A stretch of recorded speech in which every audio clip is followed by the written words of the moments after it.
communicated to God's source. I call it source because it's not really a person. And I asked what it was, and it said, I am the all and the nothingness. So even what we consider as emptiness, voidness, even it is all of all that is. So it's really hard to express, and there's just not enough human words to express what how humongous this source is, and how much love there is. It's galactic. It's vast. Billions of stars in the galaxy. Billions of galaxies. Right, and new galaxies being created every minute. But each galaxy is a god in its own self. It is a great spirit, and they come out of the void. So it's vast, and we can look at the mechanical universe, quantum chemistry. Put a little this, a little that, and you create this. It's the science of the physical, and everything is reacting. It has principles and qualities, but it's all like mechanical, and it's like getting in a flood water. You watch the way you get drowned. You get into the fire, you get burned. But beyond this duality of the mechanical universe, there is that consciousness of the divine, who is beyond all manifestation, but is within every atom, within every star, within every earth, within every thing. There is that divine principle, and when we begin to recognize that is in this moment, here now. So let me peel away this moment so I can be one with that. That takes us out of the thinking, rational mind that gets sidetracked by whatever it reacts to. When that becomes quiet, and we begin to open into a heightened state of consciousness, we can begin to merge with this moment, and magic can happen. And for, like, say, somebody like me, I'm usually like a normal guy doing my thing, and I maybe have a question that I've been contemplating for a while. All of a sudden, a manifestation will take place, will give me the answer, and find myself merging with the moment, and all of a sudden, like, whoa, that's the answer that I was looking for. Oh wow, that. Like one day had been a flood, and it changed the course of the creek, and made the flowing stream branch off and have 3 tributaries, a place I called the 3 White Waters. And it had been a brand new manifestation. This was back in 2005 when we had a big flood on our creek. And going there later the next spring, there was a very large deer standing in the water, in the rocks, in the rapids that came down to the calm water right above. And looking down at that deer, we had a moment where our psyches merged. And the deer told me, without words, but it told me with its intent, that I was intruding on his privacy, and that it did not like me looking at it, and it was going to leave. It was going to go, and it started to run, and it began to run kind of gracefully, but as it ran, it didn't go nowhere. It just ran in place, and it ran for about 10 seconds. It was like, I'm going.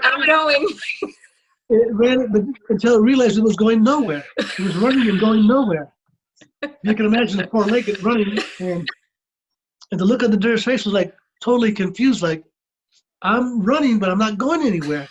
And he's still there looking. I'm up on the cliff looking down at the deer, and the deer's kind of starting to panic because it's trying to run and it's not going. And the more it panicked, the more it ran harder. And the more it ran harder, the more it stumbled as it ran and went nowhere. So it stumbled. It was like the dancing deer. It was the running deer. And I said to that deer, I said, because it had a look of terror in its eyes, and it thought I was holding it. And I said, it's not me doing this to you. This is the Great Spirit. And the deer calmed down because it had been running and going nowhere in place for probably at least a minute or two. And it seemed like forever because it was timeless. It stopped, that moment of time stopped, and that deer, and I had this little encounter. And the deer, when I said that's the deer looked at me and just relaxed and understood, like, okay, and then just walked off gracefully. You probably tapped into its conception of time, because your time slowed down, and we can do that sometimes when we tap into another person's energy or another animal. We're all the same. We can Like I tap said, into their perspective or their experience of time and space. like I said to that deer, it's not me, it's the Great Spirit. So that which is the greater was coming through us and merging us. It was not me, it was the Spirit. And so when I take people to that place, I tell them the water is as a sacred mother. Like going to the wishing well, you talk to the water in a sacred place. You talk to the water to bless your life and bless your loved ones. All that nurtures your life. The sacred mother is that. And the white waters are flowing. Imagine those white waters moving through your body and cleansing away your fear. Fear that you're alone, fear that you don't have enough, fear that you're vulnerable. Because a lot of spiritual people have a lot of fear. Mm-hmm. I've heard people talk how spiritual they are and how knowledgeable they are, but then they got this really deep fears. You can't be spiritual if you got fear, because fear is just the opposite of spiritual. The spiritual is love. Fear is being without love, because you're still clinging to your survival of your lower self. You know, it's a teaching. You get willing to lose yourself in order to save yourself. That's our favorite guy, Jesus, talking, right? So when we're clinging to our self, our ego, our survival, our fear, then we don't got it. We're not connected to the source. Right. A lot of people are going through that, and they just rationalize it away. They don't know what to do with it. They still want to be good people, but they can't access and clear their fear. That's one of my skills. Is I pull people's fears out of them, their trauma and things like that. So I'm really good with that. I became an astrologer back in the '80s. And I had been studying. I lived in Hawaii. I dropped out of college. I've been studying astrology obsessively because it gave me an anchor on reality. Because astrology is quantum physics of the psyche, the psychological, of the human ego, soul dynamics. So by looking at the mathematics of it and the science of it, I use myself as a guinea pig. I said, wow, this stuff really does work. So then people say to me, well, what have you been doing for the past year? I've been here for a year, Hawaii. I said, I've been studying all the time. I've been studying especially astrology. And they said, really? You think that works? I'd say, yes, it does. You know, for $25, I'll write you up a little report. I got some reference books. I'll take the information on that. We can talk about it. And for $25, people say, yes, well, do it, sure. Because everybody goes through their own crisis and their own issues. And so I started reading people's charts, and I felt really like validated that I could talk to them about themselves and get to where they're going through their crisis. You're going through this crisis. You go, this is what this means. It's being triggered in your soul pattern that this is what you're going through. Mm-hmm. And I felt really good because I could talk to them about their stuff. But then people would say to me, yeah, I already know I'm going through all that. Can you help me with that? Can you help me with that? And for a little bit of time, I was feeling good about myself, like I'm validated, because we got to be validated that we're not doing something stupid. I felt validated that I'm doing astrology. I felt good about myself. And then, but can you help me? Then I felt like, I remember laying in bed thinking like, I'm having a little crisis because I don't have any skills to help people. What good does it do me to tell people things if I can't help them with that? Because, people got problems and that's where they need the help. They don't need me to tell them things. The intellectual can only go so far.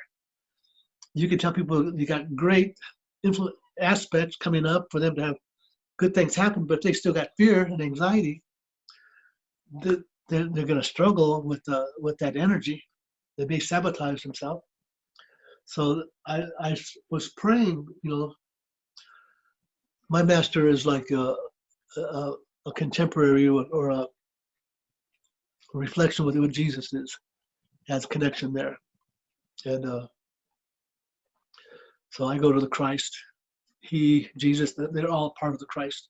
Mm-hmm. But I always identify with Jesus though too, and I prayed. It's like, Master, I have got no skills with this. People need this kind of help. I don't have no skills with that. So help me that I can find my way of doing things. So I got to Sedona in 1987. I became a spiritual guide here. And the day I got here, 'cause I had a UFO encounter on Maui, and I had the ship came right down over my head, hovered right over me, and I had Wow. a I had met a guy that week before who had a T-shirt that said UFOs are real, but the government's lying about it. Hmm. So I talked to him about that, and he said he was being taken up on the ship at nighttime in his dreams. So I wondered if he was just dreaming, fantasy, or whether he was in the dream plane going into the astral, into the ship. Hmm. So I contemplated that idea, and um, a week later, I had the encounter with the ship came right over me. Because about every week on the number, after I had a very intense question, answers would be given to me. And this ship appeared right over my head, hovering, humming like a high-pitched tuning fork. Ooh.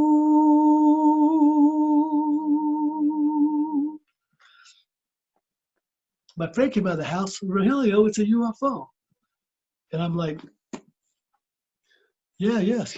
I was thinking before, it's not a plane, it's a big wing, but there's no nose or tail.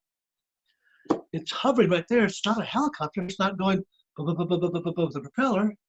Hmm. It's and then my friend's screaming, it's a UFO. Because he had been in the house, he came outside and with the porch light on. And then just tipped on the side and gone, disappeared. But a week later, everything for me happens that week after. I've had so many experiences. 1 week later, like the next thing happens.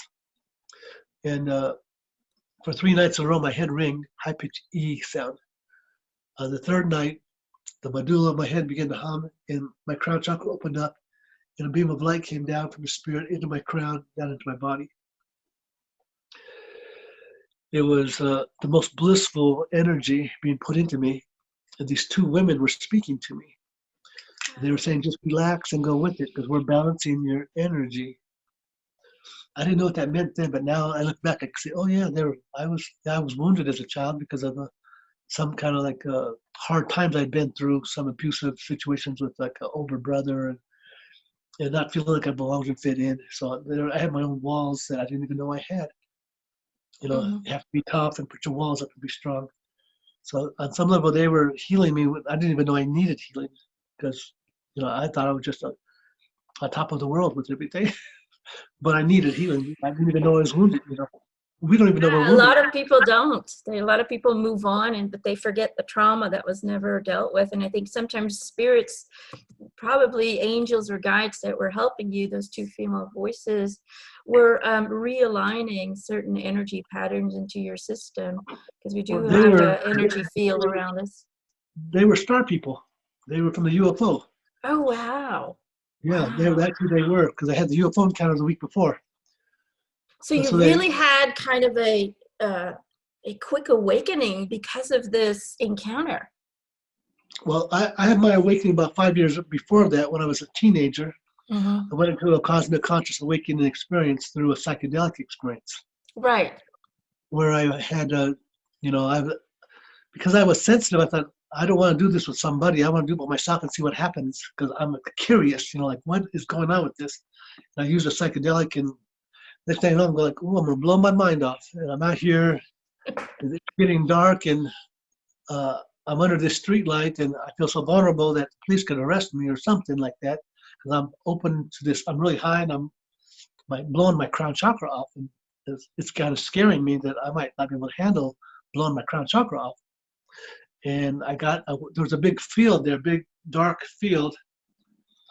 It was a really dark night. There was no moon. It was just really pitch black. I went out there. When I got out there, the fear of somebody getting me, I felt free from that fear that nobody's going to find me because it's so dark out here. Nobody knows I'm out here. And I felt safe because I was now in a place where it was just me in the darkness. Hmm. And my spine began to rumble, and my root chakra was rumbling, and it began to erupt, my Kundalini. And as it rumbled, my auric field, like a sheath, popped open. One when a rocket takes off, the thing that holds this, like a sheath comes off. 1, 2, 3 came off, and my root chakra erupted up my spine, up top of my head, hit the sky, and came down as fireworks all around me. And I went into a cosmic enlightenment experience. And I hit such a bliss. It was like this, awakened this Kundalini bliss inside me. This is one of the breathing practices that we can do. Also, it's called a rainbow breath. That was taught by one of the great masters. And I happened to stumble on it naturally as a teenager. And so I went home that night, and I had a visitation by a being that was looked like a sun. He had a very beautiful face, and he had radiant light coming out of his, like a sun, a cartoon sun. Mm-hmm. I thought, I must be hallucinating because I'm seeing this little character talking to me. So I closed my eyes, and then he's even more vivid there with my eyes closed. So I opened my eyes, and he's there. Okay, well, he's there for real. He talked to me for quite a while, but I don't know what he said because my mind was just swimming in his radiance and the love bliss that he emanated. I was just radiating in that bliss. But so I had later, when I was a teenager, I had some times where I had visitations where I think it may have been the same two females who would come in the nighttime when they would come and they'd lay next to me in my bed, and they would put me into a bliss state. I think they were healing me. And like I said, I didn't even know I needed to be healed. I think they were like with me like that. And I came to, well, then I had that UFO encounter, and then they spoke to me in my mind. And they said, just relax and go with this. We're healing your energy. We're balancing your energy, which was kind of startling because I didn't expect somebody to be channeling energy in my body like that. In my 3D self, like, okay, this wasn't in the dream state. This is here in the physical 3D world. And it kind of startled me, and my mind jumped like, what's going on? And I didn't get the full download. It was coming down right down in me. It got down to my heart chakra, and it didn't get all the way down to my root. So I didn't get the full download, and I was very disappointed myself that I didn't allow that to happen because I didn't know. It startled me so much. But 3 years later, I got here to Sedona on the summer solstice of 1987. I was in a meditation, and they beamed a flame into my head, opened up my mind, and crown chakra opened up, and they spoke to me in my mind. They said that you've come here to be a guide. You've come here to be a spiritual guide. There will be thousands and thousands of people coming here to Sedona to looking for answers, and that I was to answer people's questions. And they said that there's going to be a great awakening coming. It's been prophesied by the ancient cultures. And they talked about the higher dimensional shift and the higher mind. They told me a lot more. And they were telling me, they were saying, I was saying to them back telepathically, I already know all that. Why are you telling me that? And they told me a whole bunch more. And I said to them, I already know all that. Why are you telling me that? They told me a bunch more. And I said, and then I stopped myself. And I felt I was being, maybe I'm being rude. Like, how do I know all that? I mean, I kind of felt like I'm being Mr. Know-It-All. I felt kind of bad. But I knew everything. I knew everything. My mind was open. I already knew everything. I knew everything they told me I knew. And then I said, like, I felt bad that I was saying that. And I said, I don't know. Maybe I don't. How do I know that? I don't know. I started questioning myself. I don't know that. And then, they said goodbye to me. And everything that they were telling me, they told me a whole lot of material. I knew everything they were saying. It was just so crystal clear in my mind, I couldn't remember what that was. But the first part is still crystal clear in my mind, what they said to me, etc. And so I know that knowing, I had that knowingness already. I'm a part of this plan. I don't always have the rational answers, but I know that if I turn within and receive what I need to at the time, that it's there. And that some of it is going to come to me when the time is right for total recall. Yeah, and I think that's important, isn't it? Some people want to know everything right away. Indeed, they want to know things that really don't make their lives better at this moment, But I think it's important, like what you said, to trust that when you need to receive a certain clarity, it will be sent to you, or you will have access to it. I believe we already have all the information inside. I believe we are born with the information that explains everything that is, but it's about, we come down into a human experience because we choose to be closed off from it in order to have that duality, in order to have pros and cons, bad and negative and positive. Yeah. And so, but we can also choose to reopen that and to tap into that. And I think it starts with faith, knowing that you're being guided, you're being loved from a higher source, and that when the time is right, you will receive the answer you need. And it's not always going to be in a written letter or anything, but you will get some kind of signal, sign, or guidance that's going to give you the answer that you need in that moment. But I think people want to know too much ahead. They're so worried about the future. They're so concerned about where they're going, what's going to happen. And when we're constantly living in a state of future, which can go anyway, it can change every minute of every day. You can redirect where your reality is going to lead up to.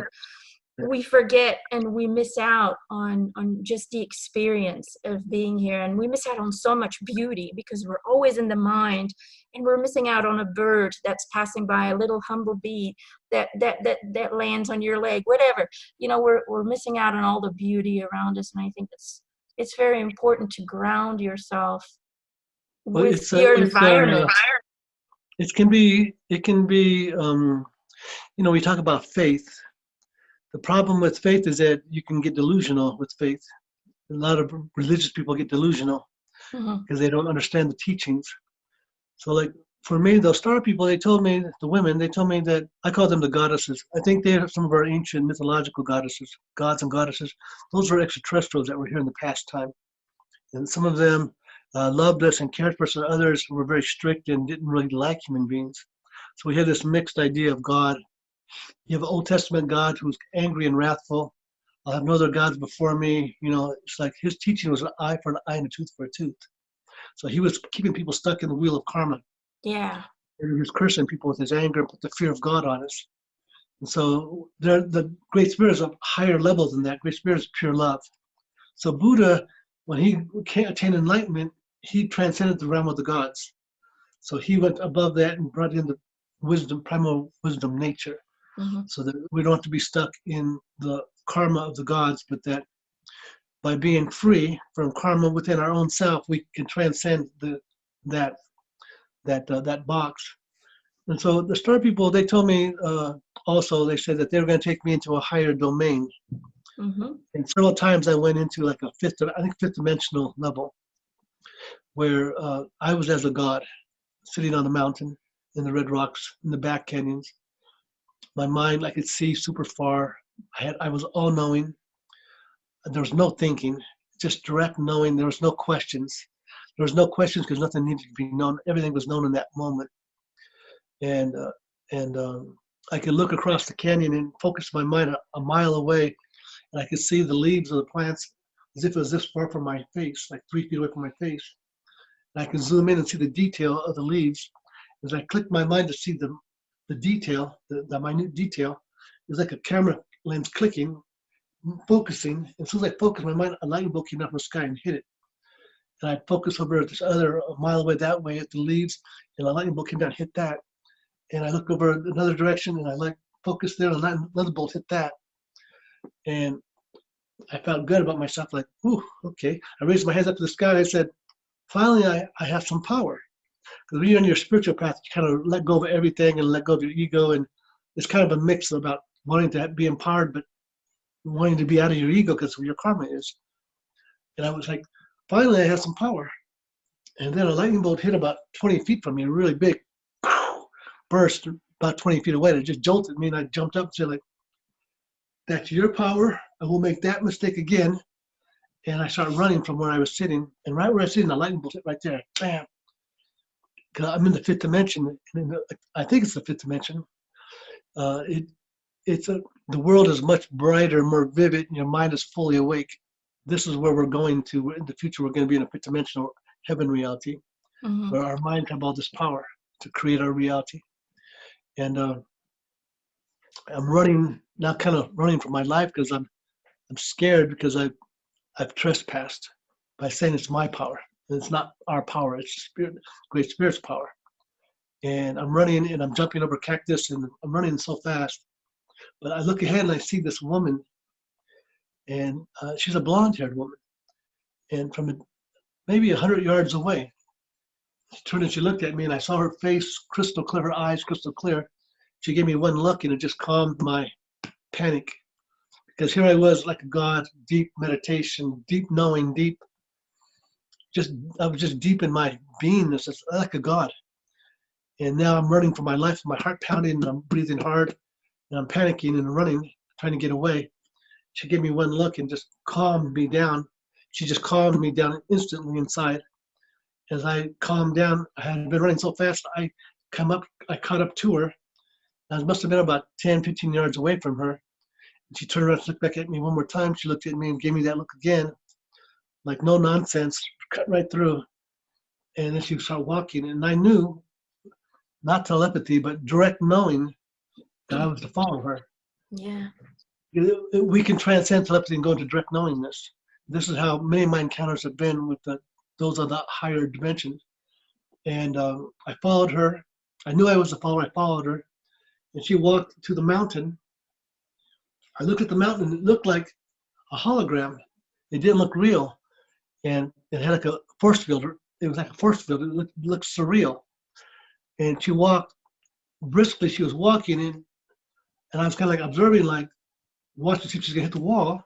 No thinking, just observing and kind of anticipating. She walked right into the wall of the canyon, and as soon as she stepped into it, the door opened up and she walked through. And it opened up sideways, and I followed her, and I looked up and I perceived the doorway, and I perceived the structure. I was in a great big mothership, and the ship was living consciousness. Wow. The doorway was telepathic. It was a mind projection. Those people are so advanced, they don't got to build a ship. They just project their mind, and they had it. And it was a huge ship. And I remember the big opening that I went into, and there were walkways, different stories, like 3 stories. I saw people walking, and when I perceived it, they were very purposeful. They were not just there like observing casually. They were purposeful. They were on a mission. They were. Mm-hmm. I think this is back in the early '90s. I think they helped stabilize our Earth from going through bigger Earth changes sooner, and I think that they've helped stabilize our sun from having too much radical radiation. Yeah, to protect Earth, because if the sun goes, wow. The thing is, the thing is, when I communicate to spirit, I'm not very well known in the whole ET things, but I did have one encounter which really freaked me out. But I saw a being. One of my spirit guys said there is an entity who wants to just observe you. I said, sure, I can't see him anyway. So sure, they wanted to observe love and love relationships. And me and my husband, like soulmates, we're so connected. It's not even, we do the weirdest things. And then I woke up in the middle of the night. I'm a very sensitive sleeper. I felt a presence in my room. I woke up and I look up and I see this entity just running away, and he just disappeared in my wall. It just poop, poop. And, scared the living bejeebies out of me, told him not to do that ever again. If you want to come visit, let me know and I'll see you. But Eric told me that even everything is mental projection, but also frequency. Like even they don't have to do distance when they fly their ships. They literally change the frequency of the environment around them, and therefore allowing them to travel to things in basically like a second. They just change the frequency of the reality, because despite the fact that we conceive this as solid, we're really just a bunch of molecules flipping around with a lot of empty space in between. And so what they do is they change the frequency of the environment in order to transport themselves into different dimensions, frequencies, places. I don't know. Depends who they are. Yeah. Some have very advanced technology. Others are more mind over matter. Oh. Like the ones I saw, they are they are more higher advanced manifestation. And so Where they're protecting Earth. You see them as protectors, or you perceive them as they are helping us and protecting us, our planet, and humans and I animals, think, and of course. yeah, because there's a lot of aliens here who are just observing that are not human. Like you could probably encounter a non-human who's curious about love and Yeah, it doesn't was have emotion. non-human. It was Yeah, so they different looking. you don't need their advice because they don't have no experience with human reality. They Yeah, just get they're just curious. yeah. But many people had visions and prophecy that by the end of the 90s, the Earth is going to go off its axis. Hmm. Edgar Casey was the most famous one who talked about that. Edgar I Casey talked channeled about it. him. Yeah, very interesting man. And many people were back in the 60s and 70s were saying by 1998 with Casey prophecy that the world would go off its axis, California would be inundated, etc. So this was in the 90s, and I think they were stabilizing the Earth because it's like if enough of us wake up, then they give us more time to get on with it. Versus having a cataclysm that nobody wakes up. Only a small percent of people wake up and it's over. That it doesn't give us a chance to grow because we don't know the truth. So that's that's was my big prayer back in the 90s is that give us more time because people are not even awake. They haven't got a clue what's going on. And so Casey predicted that date, and and but also said that the time can change if the people wake up. So I think the star people are there, have been there to help us, and they're not to do it. They're not here to do it for us.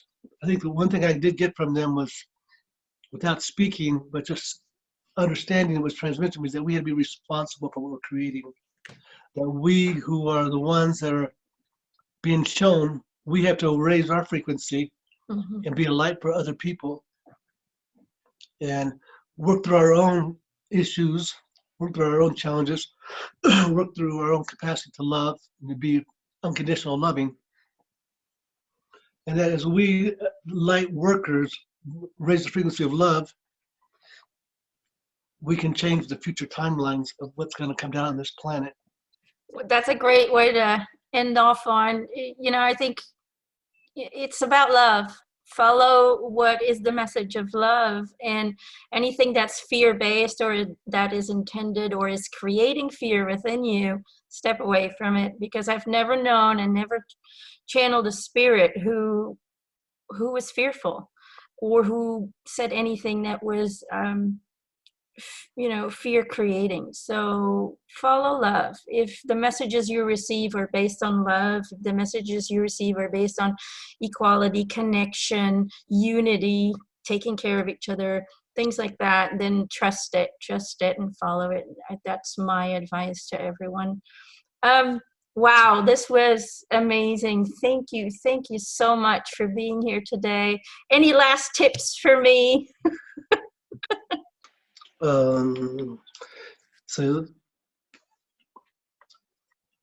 I think maybe I try to keep it simple and keep it in place where everything integrates, and wanting to find the um, some positive perspectives in a time that's kind of bleak.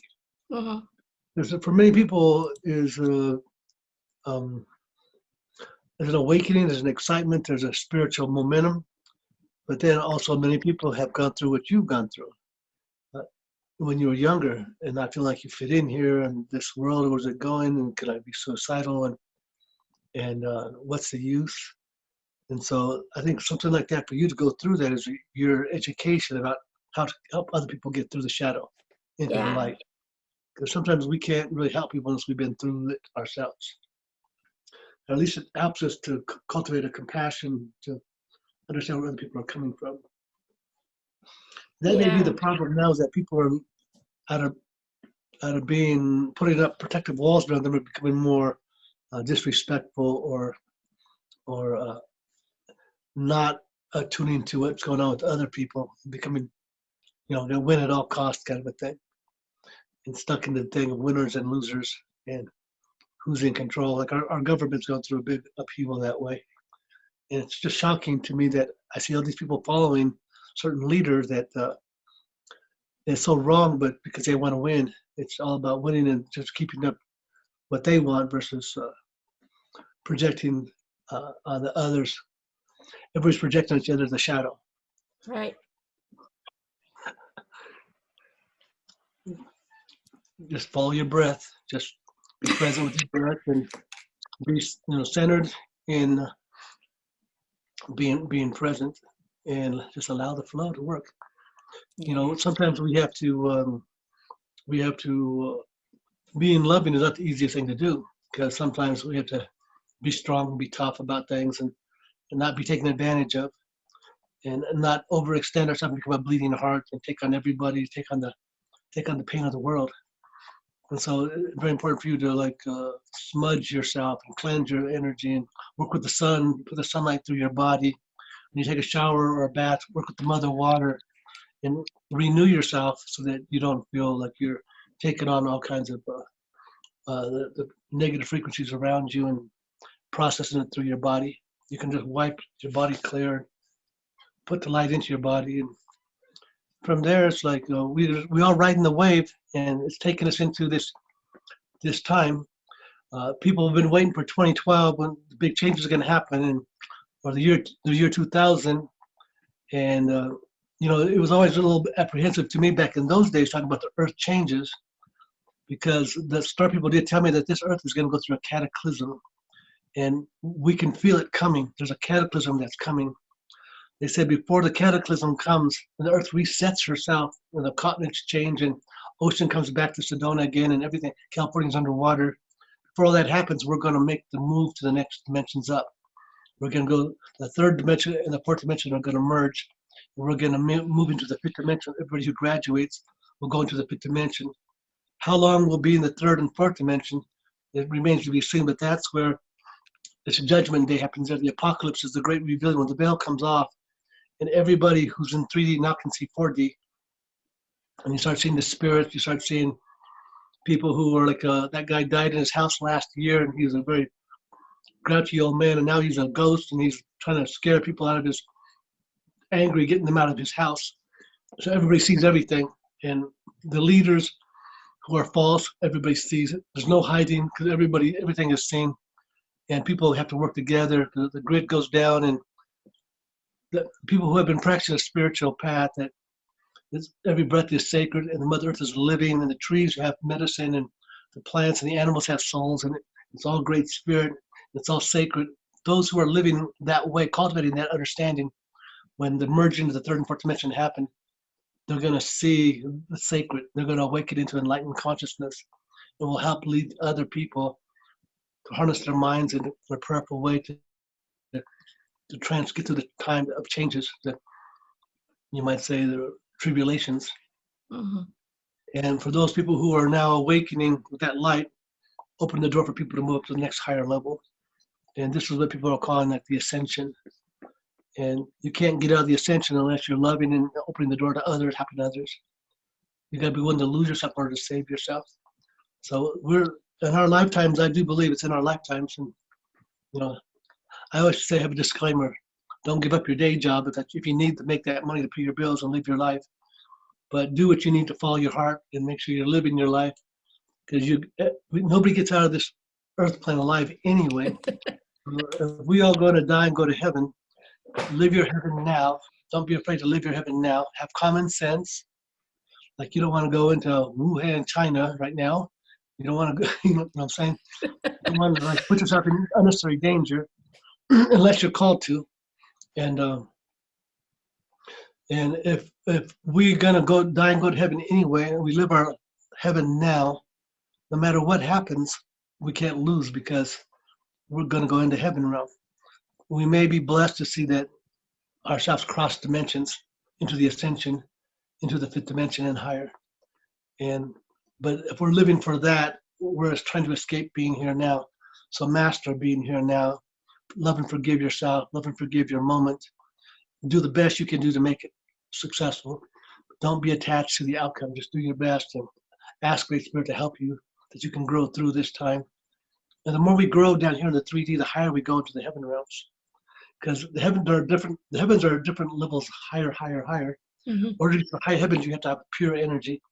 Most of us, everything we've ever thought, if we have more selfishness than love and clarity and purity, that selfishness has to be cleared. That lower mind. So the more goodness we do, the more that we give into the world, and the more that we raise our energy through selfless services, the higher we can go. And so being down here on the earth plane is a great opportunity for us to raise up our vibration and come from a place of spiritual self-centeredness, spiritual, just trying to cope with life because my spiritual helps me, to a place where we're the walking embodiment of the light. And if we can do that here, then we have it's like storing your treasures up in heaven. There's great blessings to come if we can prove ourselves here in this earth plane, that we can walk the light and not succumb to our own ego shadow. Thank you so much. Thank you from the bottom of my heart for doing this for me. I'm sending you all the love and light in the universe. And this was so much fun. I hope maybe one day in the future we can meet, or maybe we can do this again, because I have so many questions. But thank you. Thank you. Thank you. Have a beautiful day. Thank you.